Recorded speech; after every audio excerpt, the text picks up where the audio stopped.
Hello friends, welcome to my channel KL study. Friends, target CTET 2022 EVS की हमारी next class रहेगी और इससे पहले हमने हमारी 20 से 22 क्लासेस कर ली हैं। जिसने भी वो क्लासेस नहीं देखी हैं एक बार आप ज़रूर देखें, क्योंकि यदि आप सीटेट को क्वालिफाई करना चाहते हैं तो आपको सारा एनसीईआरटी बेस्ड मटेरियल पढ़ना होगा। ठीक है, आज ये हमारी नेक्स्ट क्लास है और इसमें हम भारत की मैप से बनने वाले सारे क्वेश्चन करेंगे। किस तरह से पिछली बार क्वेश्चन पूछे गए हैं इससे, और आपके कम से कम 3 से 4 क्वेश्चन आपके मैप से बनते हैं। ठीक है, हर बार ही बनते हैं तो इस बार भी बनेंगे ही। ठीक है, तो यहाँ पर हम पढ़ेंगे कि भारत में वर्तमान में कितने राज्य हैं, कितने केंद्र शासित प्रदेश हैं, किस केंद्र शासित प्रदेश की राजधानी कौन सी है। इससे आपके काफ़ी क्वेश्चन पूछे जाते हैं। ठीक है, इसके बाद हम बे ऑफ बंगाल से कौन कौन से राज्य लगते हैं, अरब सागर से कौन कौन से राज्य लगते हैं, कर्क रेखा भारत की कितने राज्यों से होकर के गुजरती है, तटीय राज्य कौन कौन से हैं, ग्रीनविच रेखा से कितने राज्य गुजरते हैं। ये क्वेश्चन आपके पूछे जाते हैं। ठीक है, जब पिछली बार इससे क्वेश्चन पूछे गए हैं तो आगे भी आपके क्वेश्चन पूछे ही जाएंगे। ठीक है, तो यहाँ पर एक बार आप सबसे पहले इन क्वेश्चनों को देखने से पहले आपको देखना चाहिए मैप को। जब आपके माइंड में मैप सेट होगा तो आप किसी भी क्वेश्चन का आंसर दे पाएंगे। तो यहाँ पर आप देख सकते हैं वर्तमान में पहला क्वेश्चन तो यही बन जाता है आपका कि जो वर्तमान में भारत में कितने राज्य हैं और कितने यूनियन टेरिटरीज यानी आपके केंद्र शासित प्रदेश हैं। तो कितने राज्य हैं वर्तमान में? 28 राज्य हैं। और केंद्र शासित प्रदेश कितने हैं हमारे? 8 केंद्र शासित प्रदेश हैं। ठीक है, पहले क्या था कि जो जम्मू कश्मीर था वो एक हमारा राज्य हुआ करता था, लेकिन वर्तमान में जम्मू कश्मीर को तोड़ करके जम्मू कश्मीर और लद्दाख को 2 अलग अलग यूनियन टेरिटरीज बना दिया गया है। तो वर्तमान में कितने केंद्र शासित प्रदेश हैं? तो 8। कभी कभी तो संख्या ही पूछ ली जाती है। ठीक है, तो ये आपको याद रखना है। अब यहाँ पर आपको एक बार मैप को अच्छे से देखना है और सारी चीज़ें क्लियर करते हुए चलना है। ठीक है, आपको हम कम समय में ज़्यादा कंटेंट देने की कोशिश करते हैं ताकि आपका सारा डाटा क्लियर होता हुआ जाए। ठीक है, और आपकी तैयारी भी बहुत ही मजबूत हो। ठीक है, तो यहाँ पर सबसे पहले आपको याद क्या रखना है कि कौन सा राज्य कहाँ पर स्थित है। ठीक है, कौन सा राज्य कहाँ पर स्थित है, क्योंकि क्वेश्चन ये भी बनते हैं कि जैसे कह दिया कि वर्तमान में आप मध्य प्रदेश भोपाल में हैं। ठीक है, इसके बाद आप पश्चिम बंगाल गए, इसके बाद आपको जाना है दिल्ली। तो आप किस स्थिति में होंगे, मतलब किस दिशा में होंगे, तो एक तो ये क्वेश्चन बन जाता है। इसके बाद क्वेश्चन क्या बनता है आपका, जैसे कह दिया कि मध्य प्रदेश के निकटवर्ती राज्य कौन कौन से हैं। ऑप्शन में दे देगा उत्तर प्रदेश है, छत्तीसगढ़ है, असम दे दिया। ठीक है, इस तरह से क्वेश्चन बनते हैं। उत्तर प्रदेश, राजस्थान, छत्तीसगढ़ है, तो ये भी आपको याद रखना है। ये नहीं कि केवल मध्य प्रदेश का ही पूछा जाएगा, पूछ लेगा लद्दाख के समीपवर्ती राज्य कौन कौन से, पंजाब के समीपवर्ती राज्य कौन कौन से हैं। इसके बाद क्वेश्चन क्या बनता है आपका कि बंगाल की खाड़ी से लगे हुए राज्य कौन कौन से हैं, अरब सागर से कौन कौन से राज्य लगते हैं, सबसे पूर्वी राज्य कौन सा है, सबसे पश्चिमी राज्य कौन सा है। तो आपके दिमाग में जब मैप की इमेज होगी तो आप हर क्वेश्चन को क्वेश्चन का आंसर दे पाएंगे। ठीक है, तो यहाँ पर और ये भी याद रखना है कि कौन सा जो आपका केंद्र शासित प्रदेश है वो कहाँ पर स्थित है। पिछली बार इससे क्वेश्चन पूछा गया था, पांडिचेरी के बारे में क्वेश्चन पूछा था। ठीक है, तो आपको पता होना चाहिए कि कौन सा राज्य कहाँ पर स्थित है। ठीक है, तो मैप को आप 1-2 बार अच्छे से देखेंगे तो आपके सारे क्वेश्चन क्लियर हो जाएंगे। ठीक है, यहाँ पर अब हम देख लेते हैं कि क्वेश्चन क्या क्या बनते हैं। ठीक, सबसे पहले तो यहाँ पर आपको याद रखना है आपके 8 केंद्र शासित प्रदेशों के नाम। इससे क्वेश्चन कैसा बनता है, निम्न में से कौन सा एक केंद्र शासित प्रदेश नहीं है। अब आपके ऑप्शन में दे देंगे दिल्ली दे दिया जैसे। ठीक है, निम्न में से कौन सा एक केंद्र शासित प्रदेश नहीं है, दिल्ली दे दिया। इसके बाद आपको लक्षद्वीप दे दिया। ठीक है, लक्षद्वीप दे दिया। इसके बाद आपको लद्दाख दे दिया और एक राज्य का नाम दे देंगे, जैसे कह दिया असम। तो आपको पता होना चाहिए कि असम जो है वो एक राज्य है, जबकि ये तीनों के तीन क्या है हमारे केंद्र शासित प्रदेश होते हैं। तो वर्तमान में कितने केंद्र शासित प्रदेश है हमारे? 8 केंद्र शासित प्रदेश और 28 राज्य हैं। अब ये 8 केंद्र शासित प्रदेशों के नाम यहाँ पर दिए गए हैं और उनकी राजधानी भी आपको याद करनी है, क्योंकि पिछली बार केंद्र शासित प्रदेश पूछे गए थे, इस बार राजधानी भी पूछी जा सकती है। ठीक है, तो आपको 28 राज्यों के नाम और उनकी राजधानियाँ भी याद करनी है। ठीक, तो देखते हैं यहाँ पर 8 केंद्र शासित प्रदेश, इनकी आप कोई ट्रैक बना करके याद कर लें या फिर ऐसे ही याद कर सकते हैं, इतना कोई कठिन नहीं है। ठीक है, दिल्ली है, दिल्ली की पहला जो केंद्र शासित प्रदेश वो दिल्ली है और इसकी राजधानी हमारी नई दिल्ली है। ठीक है, दूसरा केंद्र शासित प्रदेश अंडमान निकोबार द्वीप समूह है, जिसकी राजधानी पोर्ट ब्लेयर है। नेक्स्ट है चंडीगढ़ की राजधानी चंडीगढ़ है।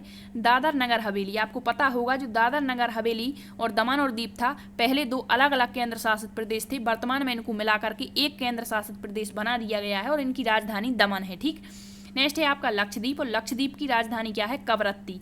नेक्स्ट है पांडिचेरी, पुदुचेरी, इसकी राजधानी पांडिचेरी है। नेक्स्ट है जम्मू कश्मीर, आपको पता होगा पहले जम्मू कश्मीर राज्य था, वर्तमान में क्या है? केंद्र शासित प्रदेश है, और इसकी 2 राजधानियां हैं जो 6-6 महीने के लिए बनाई जाती हैं, श्रीनगर और जम्मू, ठीक है। नेक्स्ट है आपका लद्दाख, और लद्दाख की राजधानी है लेह। यहाँ पर हमारा हेमिस राष्ट्रीय उद्यान भी स्थित है, आपने पढ़ा होगा। तो ये 8 केंद्र शासित प्रदेश और उनकी राजधानियां आपको याद रखनी है, ठीक है। अब हम देखते हैं नेक्स्ट यहाँ पर अरब सागर से लगने वाले राज्य। तो आपको पता होगा, आपने मैप में पढ़ा है, यहाँ पर अरब सागर है हमारा, ठीक है, अरब सागर, और इस तरफ क्या है? हमारी बे ऑफ बंगाल अर्थात बंगाल की खाड़ी, ठीक है। तो अरब सागर से लगने वाले राज्य कौन कौन से हैं? तो आपको याद रखना है, यहाँ पर गुजरात हो जाएगा हमारा, गुजरात के बाद महाराष्ट्र हो जाएगा, गोवा हो जाएगा, केरल, कर्नाटक और तमिलनाडु। अब एक क्वेश्चन यहाँ पर बनेगा आपका, जैसे कि जो अरब सागर है और बंगाल की खाड़ी दोनों से लगने वाला एकमात्र राज्य कौन सा है? तो वो हमारा तमिलनाडु हो जाएगा, ठीक है, क्योंकि ये सबसे दक्षिण में स्थित है और यह अरब सागर से भी लगता है, इस तरफ से पश्चिम की तरफ से, और पूर्व की तरफ से आपका तमिलनाडु जो है वो बंगाल की खाड़ी से भी लगता है। तो दोनों से लगने वाला राज्य हमारा तमिलनाडु हो जाएगा, ठीक है।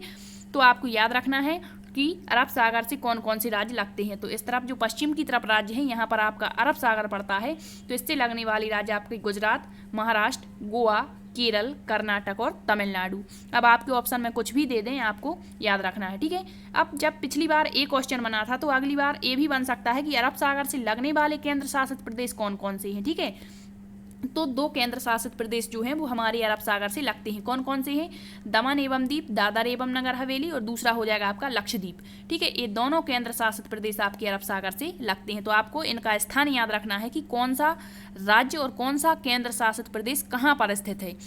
नेक्स्ट है आपका बंगाल की खाड़ी से पूछा जाता है, बंगाल की खाड़ी से लगने वाली, और पिछली बार हर शिफ्ट में इससे क्वेश्चन बना था, ठीक है, तो आगे भी बनेगा ही। तो बंगाल की खाड़ी कहाँ पर? हमारे पूर्व की तरफ है, ठीक है। तो यहाँ पर तमिलनाडु हो जाएगा, आंध्र प्रदेश हो जाएगा, उड़ीसा और पश्चिम बंगाल, ये चारों राज्य हमारे किससे लगते हैं? बंगाल की खाड़ी से। नेक्स्ट है बंगाल की खाड़ी से केंद्र शासित प्रदेश कौन कौन से लगते हैं? तो ये भी आपका क्वेश्चन बन जाता है, ठीक है। तो यहाँ पर पांडिचेरी, अंडमान और निकोबार द्वीप समूह, ये दोनों केंद्र शासित प्रदेश जो है हमारे बे ऑफ बंगाल से लगते हैं, ठीक। तो यहाँ पर आपके बहुत सारे क्वेश्चन क्लियर होते हुए चलेंगे यदि आप इसको अच्छे से पढ़ते हैं, ठीक है। अब क्वेश्चन बनता है तटवर्ती राज्य। तो आपको पता होना चाहिए कि तटवर्ती राज्य होते क्या हैं। तटवर्ती अर्थात समुद्री सीमा से लगने वाले राज्य। तो भारत में जितने भी राज्य आपके बंगाल की खाड़ी से अरब सागर और बंगाल की खाड़ी से लगते हैं, वो सारे के सारे तटवर्ती राज्य हैं। तो इनकी यदि संख्या आपसे पूछता है कि भारत में तटवर्ती राज्यों की संख्या कितनी है, तो 9 तटवर्ती राज्य हैं, ठीक है। अब 9 तटवर्ती राज्य कौन कौन से हैं, तो आपको ये भी याद रखना है। तो आप जब अरब सागर और बंगाल की खाड़ी से लगने वाले सभी राज्यों को मिला देते हैं, तो वही हमारे तटवर्ती राज्य हो जाते हैं, ठीक है। तो यहाँ से हम चलेंगे, क्रम से चलेंगे, तो आपको आसानी से याद रहेगा, ठीक है। तो सबसे पहले गुजरात हो गया, गुजरात के बाद हमारा महाराष्ट्र हो गया, महाराष्ट्र के बाद आपका गोवा हो गया, गोवा के बाद यहाँ पर केरल हो जाएगा, कर्नाटक हो जाएगा, तमिलनाडु हो गया, तमिलनाडु के बाद चलते हैं आंध्र प्रदेश, आंध्र प्रदेश के बाद उड़ीसा और पश्चिम बंगाल। तो ये सभी राज्य 9 के 9 राज्य जो हैं हमारे तटवर्ती राज्य हैं। अब यहाँ पर एक क्वेश्चन बन जाता है आपका कि सबसे लंबी तट रेखा किस राज्य की है, मतलब सबसे ज़्यादा जो तट रेखा बनाता है राज्य वो कौन सा है, जो समुद्र से सबसे लंबी तट रेखा बनाता है, तो वो है हमारा गुजरात। ये भी आपको याद रखना है, क्वेश्चन कहीं से भी पूछा जा सकता है, ठीक है, क्योंकि ज़्यादा शिफ्ट में एग्जाम्स होने लगा ऑनलाइन मोड में, ठीक है, तो ज़्यादा क्वेश्चन की ज़रूरत पड़ती है, तो क्वेश्चन कहीं से भी बन सकता है। तो सबसे लंबी तटरेखा किस राज्य की? हमारे गुजरात की। और कितने राज्य जो हैं जो तटरेखा से लगते हैं, तो 9 राज्य हैं। जब हम अरब सागर और बंगाल की खाड़ी से लगने वाले सभी राज्यों को मिला देते हैं, तो वही हमारे तटवर्ती राज्य हो जाते हैं, ठीक है। अब आपसे क्वेश्चन क्या बन सकता है, ये तो हमारे तटवर्ती राज्य हो गए, इसके अलावा आपसे पूछ सकता है कि जो स्थलीय राज्य है, मतलब जो स्थल से लगते हैं वो कौन कौन से हैं। तो आप यहाँ के सारे राज्यों को यदि मिला देते हैं तो ये हमारे स्थलीय राज्य हो जाएंगे, ठीक है। यदि आपसे पूछता है सबसे पूर्वी राज्य कौन सा है, तो अरुणाचल प्रदेश हो जाएगा। सबसे पश्चिमी राज्य कौन सा है, तो यहाँ गुजरात या राजस्थान, आपके ऑप्शन में क्या दिया है उस पर डिपेंड करेगा। सबसे दक्षिणी राज्य कौन सा है हमारा, तो सबसे दक्षिणी राज्य तमिलनाडु हो जाएगा, ठीक है।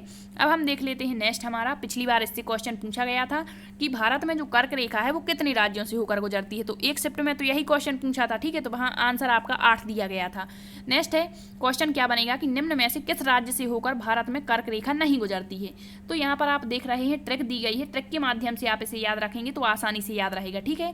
तो भारत में जो कर्क रेखा है वो बीचों बीच से होकर के गुजरती है। आपने रेखाएं पढ़ी होंगी, भूमध्य रेखा होती है एक, कर्क रेखा और मकर रेखा, ठीक है। तो बीचों बीच से होकर भारत की कौन सी रेखा गुजरती है, कर्क रेखा है। और कितने राज्यों से होकर, जैसे हमारा भारत है तो यहाँ बीचों बीच से होकर हमारी कर्क रेखा गुजरती है, तो यहाँ पर 8 राज्य पड़ते हैं। कितने? 8 राज्य पड़ते हैं। अब आपको इनके नाम याद रखने हैं कि किन किन राज्यों से होकर ये कर्क रेखा गुजरती है, ठीक है। तो ट्रिक दी गई है गमछा झार मित्र पर। तो गमछा में गा से हो जाएगा आपका यहाँ पर गुजरात, क्या हो गया? गुजरात। इसके बाद माँ से यहाँ पर मध्य प्रदेश पड़ता है आपका, तो मध्य प्रदेश। यहाँ पर छत्तीसगढ़ पड़ता है तो छत्तीसगढ़ हो जाएगा। फिर आगे चलते हैं तो यहाँ पर झारखंड पड़ जाता है, झारखंड के बाद रा से हो जाएगा आपका राजस्थान, मित्र में मी से हो जाएगा आपका मिजोरम, त्रा से हो जाएगा त्रिपुरा और पर के पा से हो जाएगा पश्चिम बंगाल, ठीक है। तो एक बार फिर से देख लेते हैं हम। यहाँ पर दी गई है ट्रिक गमछा झार मित्र पर। तो गमछा में गा से गुजरात, माँ से मध्य प्रदेश, छा से छत्तीसगढ़, झार के झा से हो जाएगा आपका झारखंड, रा से हो जाएगा राजस्थान, मी से हो जाएगा मिजोरम, त्रा से हो जाएगा त्रिपुरा और पा से हो जाएगा पश्चिम बंगाल। तो ये 8 राज्य हैं जिससे होकर हमारी कर्क रेखा गुजरती है, ठीक है। आई होप आपको कर्क रेखा आसानी से याद हो गई होगी। अब हम देख लेते हैं, एक क्वेश्चन आपका यहाँ से भी बन जाता है कि जो भारत में मानक समय रेखा है वो कितने राज्यों से होकर के गुजरती है। तो आपको पता होना चाहिए कि मानक समय रेखा होती क्या है, ठीक है, जिससे हमारे समय का निर्धारण किया जाता है। जो 82.5 डिग्री पूर्वी देशांतर रेखा है उसे हम मानक समय रेखा कहते हैं, जो हमारे इलाहाबाद से होकर के गुजरती है, ठीक है। और हमें पता है कि जो हमारा टाइम है वो 5.5 घंटे आगे है मानक समय रेखा से, ठीक है। तो क्वेश्चन क्या बनता है कि भारत की जो मानक समय रेखा, जिस तरह से क्वेश्चन पूछा गया कि कर्क रेखा कितने राज्यों से होकर गुजरती है, तो ये भी क्वेश्चन पूछा जा सकता है कि मानक समय रेखा भारत में कितने राज्यों से होकर के गुजरती है, ठीक है। तो यह जो है 5 राज्यों से होकर गुजरती है। यहाँ पर आपके 2 क्वेश्चन क्लियर हो रहे हैं। पहला तो आपका डाटा क्लियर हो रहा है कि कितने राज्यों से होकर गुजरती है, एक तो यही क्वेश्चन बनते हैं। फिर एक क्वेश्चन ये बन जाता है कि निम्न में से किस राज्य से होकर गुजरती है या नहीं गुजरती है, ठीक है। तो ये 5 राज्य आपको याद रखने हैं। इसकी ट्रिक भी आपको देते हैं हम, क्या है? अंधे की कार यूपी एमपी में उड़ी। तो ये 5 राज्य आप यहाँ से इस तरह से याद रख सकते हैं। अंधे से हो जाएगा आपका आंध्र प्रदेश, कार से हो जाएगा छत्तीसगढ़, ठीक है। यहाँ पर सी से याद रखना है छत्तीसगढ़, यूपी से आपका उत्तर प्रदेश, एमपी से आपका मध्य प्रदेश और उड़ी से हो जाएगा आपका उड़ीसा। तो आंध्र प्रदेश, छत्तीसगढ़, उत्तर प्रदेश, मध्य प्रदेश और उड़ीसा, इन 5 राज्यों से होकर आपकी मानक समय रेखा गुजरती है, ठीक है। इसके बाद आपके क्वेश्चन ये भी बनते हैं कि निम्न में से कितने राज्य जो हैं आपके पड़ोसी या आपके कितने राज्यों से होकर कितने मतलब देश लगते हैं, इस तरह से भी आपका क्वेश्चन पूछा जाता है। तो नेक्स्ट वीडियो में आपको वो भी करा दिए जाएंगे। एक बार आप फिर से मैप को देखेंगे तो यहाँ पर एक क्वेश्चन क्या बनता है आपका, जैसे कह दिया यहाँ पर कि भारत के कितने पड़ोसी स्थलीय देश हैं, क्या? कितने पड़ोसी स्थलीय देश हैं। तो ये क्वेश्चन यहाँ पर आपका बन जाता है। एक क्वेश्चन बन जाएगा यहाँ पर आपका जो जैसे कह दिया कि जो बांग्लादेश से तीनों तरफ से घिरा हुआ राज्य कौन सा है भारत का। तो बांग्लादेश से तीनों तरफ से घिरा हुआ राज्य हमारा त्रिपुरा हो जाता है, ठीक है। इसके बाद यहाँ पर आपके कितने देशों की सीमा मतलब हमारे भारत से लगती है, ये क्वेश्चन बनता है। स्थलीय पूछ लेते हैं, जलीय पूछ लेते हैं, ठीक है। मैप से भी कई बहुत सारे क्वेश्चन आपके बनते हैं। दिशा वाला क्वेश्चन तो हर बार पूछा जाता है, डायरेक्शन वाला, ठीक है। तो वो भी आपका नेक्स्ट वीडियो में करा देंगे, ठीक है। तो यहाँ पर आप मैप को 1-2 बार अच्छे से देखेंगे तो आपके सारे क्वेश्चन यहाँ पर क्लियर हो जाएंगे, ठीक है। इसके पहले हमने आपको क्या कराया था, वो क्या बोलते हैं, राष्ट्रीय उद्यान, ठीक है। तो आप जब क्रम से राष्ट्रीय उद्यान याद करेंगे तो राष्ट्रीय उद्यान इसी क्रम में आपको याद करना है, क्योंकि जब मैप से हम कुछ भी पढ़ते हैं तो आसानी से चीज़ें हमें बहुत लंबे समय तक याद रहती हैं, ठीक है। आई होप आपको ये सेशन पसंद आया हो। नेक्स्ट वीडियो जल्द ही लाएंगे। Thank you.